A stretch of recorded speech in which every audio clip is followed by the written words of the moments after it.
ಅವ್ರಿಗೆ ಹ್ಯೂಮ್ಯಾನಿಟಿ ಇರಲ್ಲ. ಏನೋ ಹೀರೋ ಆಗ್ಬಿಡ್ಬೇಕು ನಾನು, ಅದು ಎಸ್ಪೆಷಲಿ ಹೆಂಗಸ್ರ ಮುಂದೆ ಏನೋ ಹೆಂಡ್ತಿನೂ ಆಗಿರಲ್ಲ, ಅವ್ರು ಯಾರೋ ಒಬ್ರು ಆಗಿರ್ತಾರೆ, ಅವ್ರ ಮುಂದೆ ಅವ್ರೇನೋ ಹೀರೋ ಆಗ್ಬಿಡ್ಬೇಕು ಅಂದ್ಬಿಟ್ಟು. ಹೌದು, ಇಂಥವ್ರು ಒಂದೆರಡು ಸಲ ಬಿದ್ದು ಕೈಕಾಲು ಮುರ್ಕೊಂಡ್ಬೇಕು, ಆಗ್ಲೇ ಅವ್ರ ಬುದ್ಧಿ ಬರೋದು ಅಂತ ಹೇಳ್ತಿದ್ದಾರೆ. ಹೆಲ್ಪ್ ಮಾಡಕ್ ಬರ್ದಿರೋ ಬಾಯಿ ಬಯಕ್ ಹೇಗ್ ಬಂತು ಈ ಡೋರ್ ಓಪನ್ ಮಾಡಕ್ಕೆ ಅಂತ. ಹಿಂಗೆ ಒಬ್ಬೊಬ್ರು ಹಿಂಗೆ ಮಕ್ಕ ನೋಡ್ಕೊಂಡಿದ್ದಾರೆ. ಅಯ್ಯೋ ನಿಮ್ಗೇನೋ ಆಗಿಲ್ಲ ತಾನೆ, ಅಯ್ಯೋ ಇದು ನಿಮ್ಮ ಕ್ಯಾಮ್ರಾಗ ಏನಾದ್ರು ಆಯ್ತಾ, ನೀವು ಹುಷಾರೇನ ಅಲ್ವಾ, ಹಾಗೆ ಹೀಗೆ ಅಂತ. ಎಲ್ರಿಗೂ ನಮಸ್ಕಾರ. ನನ್ನ ಹೆಸರು ಪೃಥ್ವಿರಾಜ್. ಸುತ್ತಲೂ ಎಲ್ಲರೂ ಪಬ್ಲಿಕ್ ಪ್ಲೇಸಲ್ಲಿ ಓಡಾಡುವಾಗ ನಾವು ಒಂದು ಸ್ವಲ್ಪ ಇನ್ಸಿಡೆಂಟ್ಸ್ ನೋಡ್ತಿರ್ತೀವಿ. ನಾರ್ಮಲ್ ಆಗೋದು ಬಿಟ್ಟು ಏನಾದರೂ ಒಂದು ಹೇಳ್ಕೊಳ್ಳುವಂಥ ಒಂದು ಇನ್ಸಿಡೆಂಟ್ ಆದಾಗ ನಾವು ನೋಡ್ತಿರ್ತೀವಿ, ಅಥವಾ ನಮಗೆ ಆಗುತ್ತೆ ಅಥವಾ ಪಕ್ಕದಲ್ಲಿ ಆದಾಗ ನೋಡ್ತಿರ್ತೀವಿ. ಅದನ್ನು ಗಮನಿಸೋಕ್ಕೆ ಶುರು ಮಾಡಿದೆ. ಏನಕ್ಕೆ ಅಂದರೆ ನಂಗೆ ಒಂದ್ಸಲ ಒಂದು ಇನ್ಸಿಡೆಂಟ್ ಆಯಿತು. ಆಗ ಪಬ್ಲಿಕ್ ಮಾಡಿರೋ ಲೈಕ್ ನನ್ನ ಜೊತೆ ಬಿಹೇವ್ ಮಾಡಿದ ರೀತಿ ನನಗೆ ತುಂಬ ಕೋಪ ಬಂತು. ಭಯಣ ಅಂದ್ಕೊಂಡೆ, ಬಟ್ ಆ ವಾಯ್ಸ್ನ ಅಲ್ಲಿ ರೈಸ್ ಮಾಡ್ದಿರ ಇಲ್ಲಿ ಬಂದು ರೈಸ್ ಮಾಡಿದ್ರೆ ನಿಮಗೆ ಯಾರಾದರೂ ನಿಮ್ಮ ಅನಿಸಿಕೆ ಹೇಳ್ತೀರಾ, ಅಥವಾ ನಂಗೆ ಅನ್ಸಿದ್ದು ನಿಜವಾಗ್ಲೂ ಕರೆಕ್ಟಾ ಅಥವಾ ನಾನೇ ತಪ್ಪಾ ಗೊತ್ತಾಗುತ್ತೆ, ಹೇಳೋಣ ಅಂತ ಅಂದ್ಕೊಂಡೆ. Normal day in Bangalore, normal day in Bangalore. Okay, ನಮ್ಮ ಜನಕ್ಕೆಲ್ಲ ಎಂಟರ್ಟೈನ್ಮೆಂಟೇ ಬೇಕು, ಇವೆಲ್ಲ ಬೇಡ ಅಂತ ಸುಮ್ಮನೆ ಅದೇ. ಬಟ್ ಮತ್ತೆ ಆ ಇನ್ಸಿಡೆಂಟ್ಸ್ ನೋಡ್ತಾ ನಾನು ವಾಯ್ಸ್ ರೈಸ್ ಮಾಡಬೇಕು, ಯಾರೂ ಮಾಡಿಲ್ಲ, ನಾನು ಮಾಡಬೇಕು ಅಂತ ಅನ್ನಿಸ್ತದೆ. ಈ ದಿನ ನಾನು ಮೆಟ್ರೋಲ್ಗೆ ಹೋಗ್ತಿದ್ದೆ. ಇದು ನಿಮಗೂ ಗೊತ್ತಿರುತ್ತೆ ಅಂದರೆ, ಈ ಕಡೆ ಏನಿದೆ ಮಾಧವರ ಮತ್ತು ದಾಸರಹಳ್ಳಿ, ಸೊ ಪೀಣ್ಯ ಇಂಡಸ್ಟ್ರಿವರೆಗೂ ಏನೋ ಕನ್ಸ್ಟ್ರಕ್ಷನ್ ವರ್ಕ್ ನಡೀತಿದೆ. ಸೊ ಪೀಣ್ಯ ಇಂಡಸ್ಟ್ರಿಗೆ ಹೋಗಿ ಹತ್ಕೊಳ್ಬೇಕು ಅಥವಾ ಪೀಣ್ಯ ಇಂಡಸ್ಟ್ರಿಗೆ ಇಳ್ಕೊಬೇಕು ಅಂತ ಇದು ಈಗ ನಡ್ತಿರೋದ್ನೆಲ್ಲ ಒಂದು 4-5 ಮಂತ್ಸ್ ಆಯಿತು. ಆಗ ಅಂತಿದ್ರು, ನೀವು ಮೆಟಲ್ ಓಡಾಡೋದಾದ್ರೆ ನಿಮ್ಗೆ ಗೊತ್ತಿರೋದು ಈ ಸೈಡವರು ಆದರೆ ಆ ಥರ ಹೇಳ್ತಿದ್ರು. ಆ ವಿಷಯ ನನಗಿನ್ನ ಗೊತ್ತಿಲ್ಲ. ನಾನು ನೆಟ್ಕೊಂಡು ಏನದು ದಾಸರಹಳ್ಳಿ ಮೆಟ್ರೋ ಸ್ಟೇಷನ್ ಹತ್ರ ಹೋದೆ. ಇಲ್ಲಿ ಕ್ಲೋಸ್ ಇದೆ 2 ಸ್ಟಾಪ್ಸ್, ಪೀಣ್ಯ ಇಂಡಸ್ಟ್ರಿಯಿಂದ ನೀವು ಮೆಟ್ರೋಲ್ ಹೋಗ್ಬೋದು ಅಂತ ಹೇಳಿದ್ರು. ನನ್ನ ಜೊತೆ ಇನ್ನೂ ತುಂಬ ಜನ ಇದ್ದರು. ಸೊ ಎಲ್ಲರೂ ಡೈರೆಕ್ಟ್ ಬಸ್ ಸ್ಟಾಪ್ಗೆ ಹೋದ್ರು. ನಾನು ಯೋಚನೆ ಮಾಡ್ತಾ, ಓಕೆ ಯೋಚನೆ ಮಾಡೋಕ್ಕೇನಿದೆ, 2 ಸ್ಟಾಪು ಮೆಟ್ರೋ, ನಾನು ಬಸ್ಸಲ್ಲಿ ಹೋಗೋಣ, ಆಮೇಲೆ ಅಲ್ಲಿಂದ ಮೆಟ್ರೋಲ್ ಹೋಗೋಣ ಅಂತ ಹೋದೆ. ದಾಸರಹಳ್ಳಿ ಬಸ್ ಸ್ಟಾಪು ಒಂದು ಬಸ್ ಬಂತು, PMTC ಬಸ್ಸು. ಆ ಬಸ್ ಬಂದು ಎಂತ ಅಂದರೆ, ಬಸ್ಸಲ್ಲಿ ಸ್ವಲ್ಪ ವೆರೈಟೀಸ್ ಇದೆ ನಮ್ಮಲ್ಲಿ. ಲೈಕ್ ಈಗ ಎಲೆಕ್ಟ್ರಿಕ್ ವೆಹಿಕಲ್ಸ್ ಎಲ್ಲ ಬಂದಿದೆ. ಮುಂದೆ ಒಂದು ಡೋರ್ ಇರುತ್ತೆ, ಸೆಂಟ್ರಲ್ ಒಂದು ಡೋರ್ ಇರುತ್ತೆ, ಓಕೆನಾ? ಆ ಥರ ಒಂದು ಬಸ್ಸು. ಆ ಬಸ್ಸು ಬಂದು ನಿಲ್ಲಿಸಿ ತುಂಬ ಬೇಗ ಹೋಗ್ಬಿಡ್ತಾರೆ. ಲೈಕ್ ಹುಡುಗರು ಗಂಡಸರು ಬಿಟ್ಟು ಒಂದು ಸ್ವಲ್ಪ 4-5 ಜನ, ಒಂದು ಸ್ವಲ್ಪ ಜನ ಹೆಂಗಸರಿದ್ರು. ಆ್ಯಂಡ್ ಬಸ್ ತುಂಬ ರಶ್ ಆಗಿತ್ತು. ನಾನು ಅವ್ರು ಹತ್ತಲಿ ಅಂತ ವೆಯ್ಟ್ ಮಾಡ್ತಿದ್ದೆ. ಮೇಲ್ ಬಿದ್ಬಿಟ್ಟು ಹತ್ತಲ್ಲ ನಾನು. ಸೊ ಮೇಲ್ ಬಿದ್ದು ಹತ್ತಿದ್ದೀರ, ಅವರೆಲ್ಲ ಹತ್ತಮೇಲೆ ಹತ್ತೋಣ ಅಂತ. ಇನ್ನೂ ಒಬ್ಬರೋ ಇಬ್ಬರೋ ಇರೋಂಗೆ ಬಸ್ ಮೂವ್ ಆಗುತ್ತು. ಸೊ ಅವ್ರು ಹತ್ತಿದ್ರಲ್ಲ, ನಾನು ಹತ್ತಿದೆ. ನಾನು ಹತ್ತಿದ ತಕ್ಷಣ ಇವರೆಲ್ಲ ಹೊರಡೆ ಹೋದ್ರು. ಇನ್ನು ಹತ್ತಿದ್ದು ವಿತಿನ್ ನಾನು ಒಂದೇ ಕಾಲು ಇಟ್ಟಿದ್ದೀನಿ, 2ನೇ ಕಾಲು ಕೂಡ ಇಟ್ಟಿಲ್ಲ. ಜಸ್ಟ್ ಒಂದು ಕೈ ಇಟ್ಕೊಂಡಿದ್ದೀನಿ, ಮತ್ತೆ ಕಾಲು ಇಟ್ಟಿದ್ದೀನಿ, ಡೋರ್ ಕ್ಲೋಸ್ ಆಗಿಬಿಡ್ತು. ನಾನು ಪ್ಯಾನಿಕ್ ಆಗ್ದಿರ, ಟೆನ್ಷನ್ ತಗೊಂಡಿರ, ಜಸ್ಟ್ ಹಿಂಗೆ ಕೈ ಅಡ್ಡ ಇಟ್ಟೆ ಡೋರ್ಸ್ನ. ನನ್ನ ಪವರ್ ಯೂಸ್ ಮಾಡಿ ಅದನ್ನು ತಡೆದೆ. ಏನಕ್ಕೆ ಅಂದರೆ ಒಂದು 2-3 ಸೆಕೆಂಡ್ಸ್ ಯಾರೋ ಒಬ್ಬರು ಡೋರ್ ತೆಗೆದು ಯಾರೋ ಸೇರ್ಕೊಂಡಿದ್ದಾನೆ ಅಂತ ಹೇಳ್ತಾರೆ. ಸೊ ಡೋರ್ ಕ್ಲೋಸ್ ಮಾಡ್ತಾರೆ, ನಾನು ಹೊರಡೆ ಬರ್ಬೋದು ಅಂತ ನೋಡ್ತೀನಿ. ಒಂದು 5 ಸೆಕೆಂಡ್ಸ್ 10 ಸೆಕೆಂಡ್ಸ್ ಲಿಟ್ರಲಿ 10 ಸೆಕೆಂಡ್ಸ್ ಆಯಿತು. ಜನ ನನ್ನ ಕಡೆ ನೋಡ್ತಿಲ್ವಾ, ಬಿಸಿಯಾಗಿದ್ದಾರೆ ಅಂದರೆ ಇಲ್ಲ, ನನ್ನ ಕಣ್ಣು ಮುಂದೆ ಕಾಣ್ತಿದ್ದಾರೆ, ಎಲ್ಲರೂ ನನ್ನೇ ನೋಡ್ತಿದ್ದಾರೆ, ಒಬ್ಬರು ಹೇಳ್ತಿಲ್ಲ. 1 ಸೆಕೆಂಡ್ ನನ್ನ ಕೋಪ ತುಂಬ ಬೇಗ ಬರುತ್ತೆ. ಸೊ ಕೋಪ ಬಂತು. ಸೊ ನಾನೇನು ಮಾಡಿದೆ, ಅದನ್ನು ನನ್ನ ಸ್ಟ್ರೆಂತಿಂದ ಹಿಂಗೆ ಪುಷ್ ಮಾಡಿ ಹೊರಗಡೆ ಬಂದೆ. ಡೋರ್ ಕ್ಲೋಸ್ ಆಯಿತು. ನಾನು ಅಂದ್ಕೊಂಡೆ ಕಂಪ್ಲೀಟಾಗಿ ಬಂದೆ ಅಂತ, ಬಟ್ ಇಲ್ಲ, ನನ್ನ ಕ್ಯಾಮ್ರಾ ಬ್ಯಾಗು ಸಿಗಾಕೊಂಡಿದೆ ಹ್ಯಾಂಡ್ಲ್. ಹೇಗೆ ಅಂದರೆ, ಎಷ್ಟೊಂದು ಹ್ಯಾಂಡ್ಲ್ ಮಾತ್ರ ನಾನು ಕೈಲಿದೆ, ಇನ್ನು ಬಿಕ್ಕಿದ ಕ್ಯಾಮ್ರಾ ಪೂರ್ತಿ 90% ಬ್ಯಾಗ್ ಪೂರ್ತಿ ಈಚೆ ಇದೆ.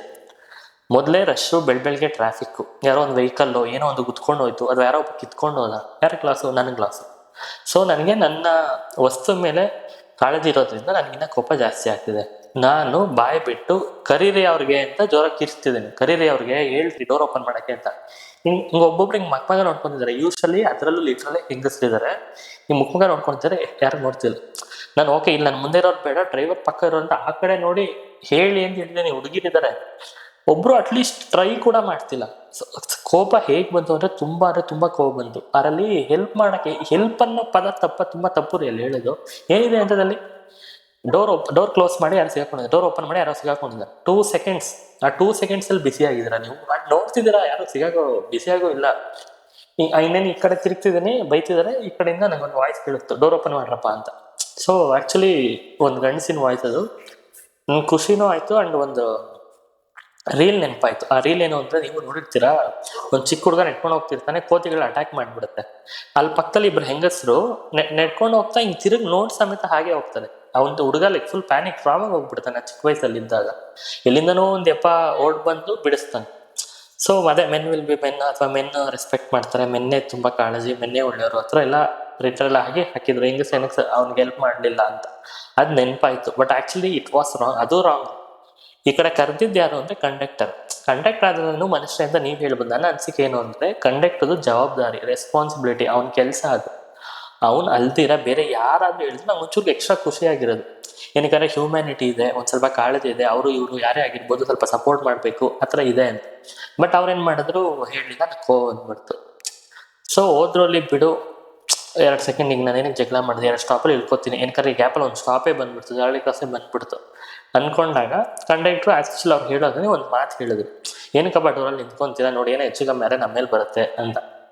ಆಗ ಅವರು ನಮ್ಮ ಮೇಲೆ ಬರುತ್ತೆ ಅಂತ ಹೇಳಿ ಮುಗಿಸ್ತಿರೋ 1 ಸೆಕೆಂಡ್ ಒಳಗಡೆ ಒಂದು ಹೆಂಗಸು, ನನ್ನ ಮುಂದೆ ಇರೋ ಒಂದು ಹೆಂಗಸು ಏನಂತಿದ್ದಾರೆ ಅಂದರೆ, ಈಗಿನ ಮಕ್ಳಿಗೆ ಶೋಕಿ ಜಾಸ್ತಿ, ಅವ್ರಿಗೆ ಬೇಕು ಅಂತ ಡೋರಲ್ಲಿ ನೇತಾಡ್ತಾರೆ, ಅದಕ್ಕೆ ಬೇಕು ಅಂತ ನಾನು ನೋಡೋದು ಸುಮ್ಮನೆ ಇದ್ದೆ ಹೇಳ್ತೀರಾ, ಕಣ್ಣು ಮುಂದೆ ನೋಡ್ತಿದ್ದೀರಾ ನೀವು, ಅದು ಬೇಕು ಅಂತ ನೇತಾಡಿರೋದಲ್ಲ, ಬರೋಗ ಹತ್ಕೊಂಡಿದ್ದು ಅಂತ.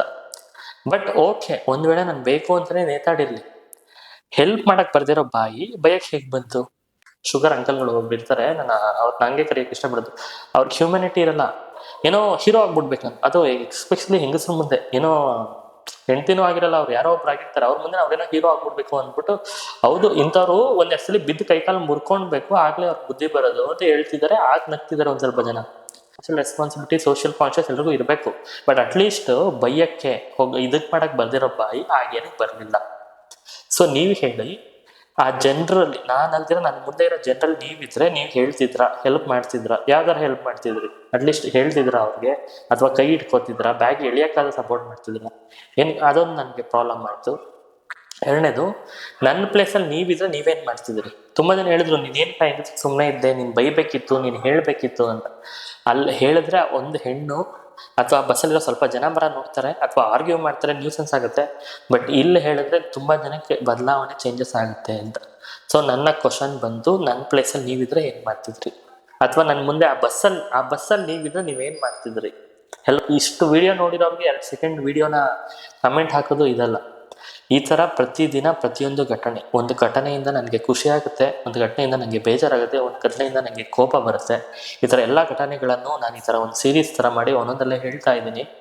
ಇದನ್ನು ನೋಡ್ತಾ ನೋಡ್ತಾ ನಿಮಗೂ ಏನೋ ಘಟನೆ ನಡೆದ್ರೆ ಅದನ್ನು ನೀವು ನನಗೆ ಟೆಕ್ಸ್ಟ್ ಮೂಲಕ, ಲೈಕ್ ಅದು ಕಮೆಂಟಲ್ಲಿ ಆಗಿರ್ಬೋದು, ನನ್ನ ಇನ್ಸ್ಟಾಲ್ ಆಗಿರ್ಬೋದು, ಅಥವಾ ನನ್ನ ಮೇಲ್ ಮೆನ್ಷನ್ ಮಾಡ್ತೀನಿ, ಆ ಮೇಲಲ್ಲಿ ಆಗಿರ್ಬೋದು, ಕಳಿಸ್ಕೊಡಿ. ಇದರಿಂದ ಏನು ನ್ಯೂಸು, ಇದರಿಂದ ನಮ್ಗೆ ಏನು ಉಪಯೋಗ ಇದೆ ಅಂತ ಕೇಳಿದ್ರೆ ಇದೆ. ಈಗ ಆ ಪರಿಸ್ಥಿತಿಲಿ ನೀವೇನು ಮಾಡ್ತಿದ್ರಿ ಅಂತ ನಾನು ಪ್ರತಿದಿನ ಪ್ರತಿಯೊಬ್ಬರಿಗೂ ಕೇಳ್ತೀನಿ.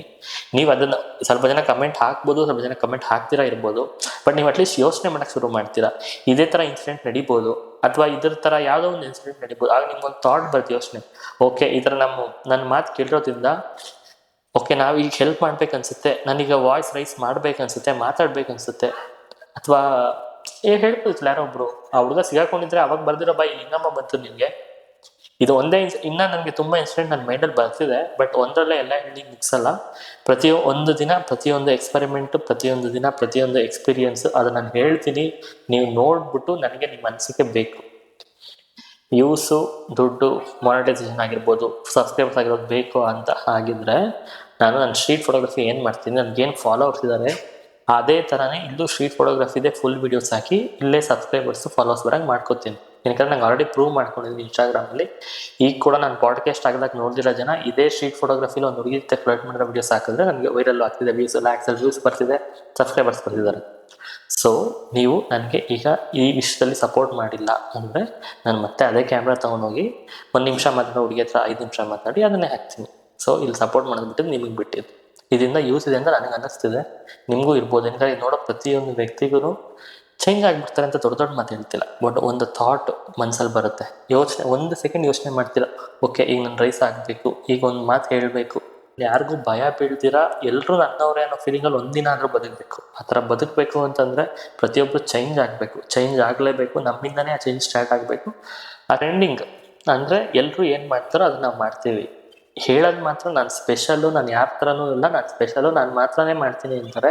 ಬಟ್ ಆ ಥರ ಹೇಳೋರದ್ದೇ ಒಂದು ಗ್ರೂಪ್ ಇದೆ, ಅದೇ ಒಂದು 80% ಜನ ಇರ್ತಾರೆ. ಪ್ರತಿಯೊಬ್ಬರು ಎಲ್ಲರೂ ಏನು ಮಾಡ್ತಾರೆ ಅದನ್ನೇ ಮಾಡ್ತಾರೆ. ಒಂದು ಸಾಂಗ್ ಟ್ರೆಂಡಿಂಗ್ ಅದು ಅದೇ ಸಾಂಗು, ಒಬ್ಬ ಸೋಷಿಯಲ್ ಮೀಡಿಯಾ ಮಾಡಿ ಅದು ಸೋಷಿಯಲ್ ಮೀಡಿಯಾದ ಫೋಟೋಗ್ರಫಿ ಸ್ಟಾರ್ಟ್. ಈ ಫೋಟೋಗ್ರಫಿನ ಎಷ್ಟು ಜನ ಸ್ಟಾರ್ಟ್ ಮಾಡಿದ್ದಾರೆ, ಒಂದು 100 ಜನ ಸಿಗ್ತಾರೆ ನಿಮಗೆ. ಪ್ರತಿಯೊಬ್ಬರು ಫೋಟೋಗ್ರಫಿ, ನೀವು ಯಾರಿಂದ ಇನ್ಸ್ಪಿರೇಷನ್ ಆಗೋದಲ್ಲ, ನಿಮ್ಮಿಂದ ಬೇರೆ ಇನ್ಸ್ಪೈರ್ ಆಗಬೇಕು ಅಂತ ಪ್ರತಿಯೊಬ್ಬರು ಅಂದ್ಕೊಳ್ಳಿ. ನೀವು ಹಾಕೋ ಕಮೆಂಟ್ಸಿಂದ ನಿಮ್ಮ ಯೋಚನೆ ಹೇಗಿದೆ ಅಂತ ನನಗೆ ಗೊತ್ತಾಗುತ್ತೆ. ಸೊ ನೀವು ಯಾವ ಥರ ಥಿಂಕ್ ಮಾಡ್ತೀರಾ, ಹೇಗೆ ಥಿಂಕ್ ಮಾಡ್ತಿದ್ದೀರಾ ಅಂತ. ದುಡ್ಡು ಖರ್ಚು ಮಾಡಬೇಡಿ, ಟೈಮ್ ಖರ್ಚು ಮಾಡಬೇಡಿ. 2 ಸೆಕೆಂಡ್ ಯೋಚನೆ ಮಾಡಿ, ಈಗಿಲ್ಲ ನಾನು ಏನು ರಿಯಾಕ್ಟ್ ಮಾಡಬೇಕಾ ಬೇಡವಾ, ಇದೊಂದೇ ಥಾಟ್, ರಿಯಾಕ್ಟ್ ಮಾಡಲಾ ಬೇಡವಾ. ಆ ಒಂದು ಥಾಟಿಂದ ನಿಮಗೆ ತುಂಬ ಚೇಂಜಸ್ ಸ್ಟಾರ್ಟ್ ಆಗುತ್ತೆ. ಆ ಹೆಲ್ಪಿಂಗ್ ನೇಚರ್ ಮತ್ತೆ ತಿರ್ಸಿ ನಿಮ್ಮ ಹತ್ರನೇ ಬರುತ್ತೆ ನಿಜ.